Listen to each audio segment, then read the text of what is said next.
distinguished ministers, ladies and gentlemen. Yesterday we held this seminar on the needs, practice and expectation vis-à-vis the convention and its protocol in the context of globalization, looking more particularly at implementation questions.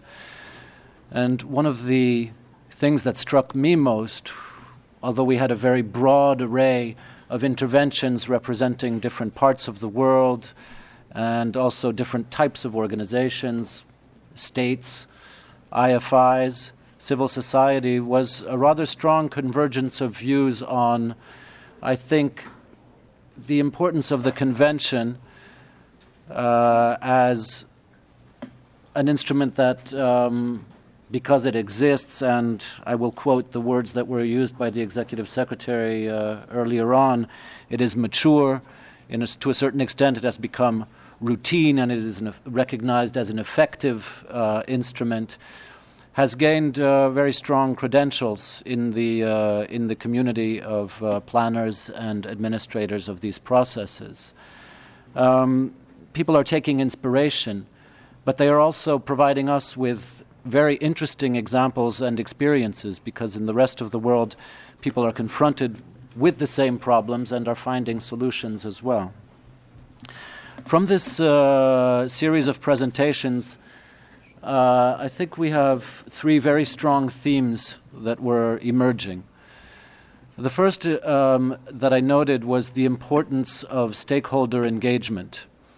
It is a critical piece, it is recognized as such, and yet it is very difficult to get it right in terms of organization.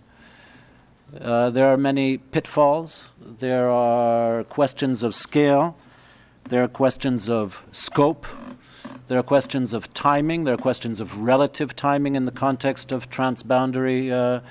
And all of these questions raise very, very significant implementation challenges.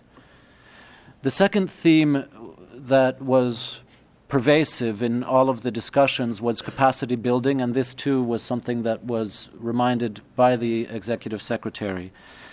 I think here with capacity building we can clearly see a role both for UNEC as a body, but also for the IFI community.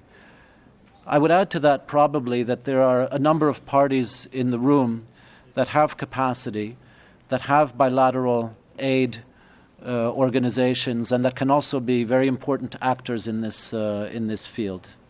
So it's important for all of this community of practice to organize, to coordinate, and to make sure that we are issuing guidance which is relevant and practical.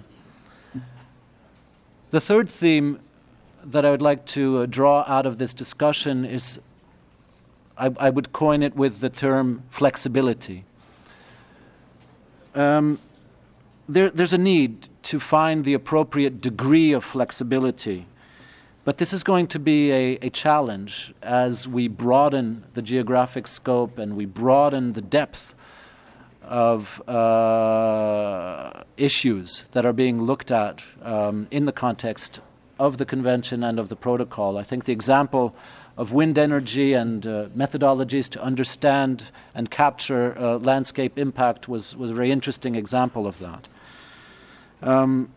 So certainly a balance will need to be found between this flexibility and on one hand, and on the other hand, the risk of weakening these instruments, because we do need to maintain certain strong points.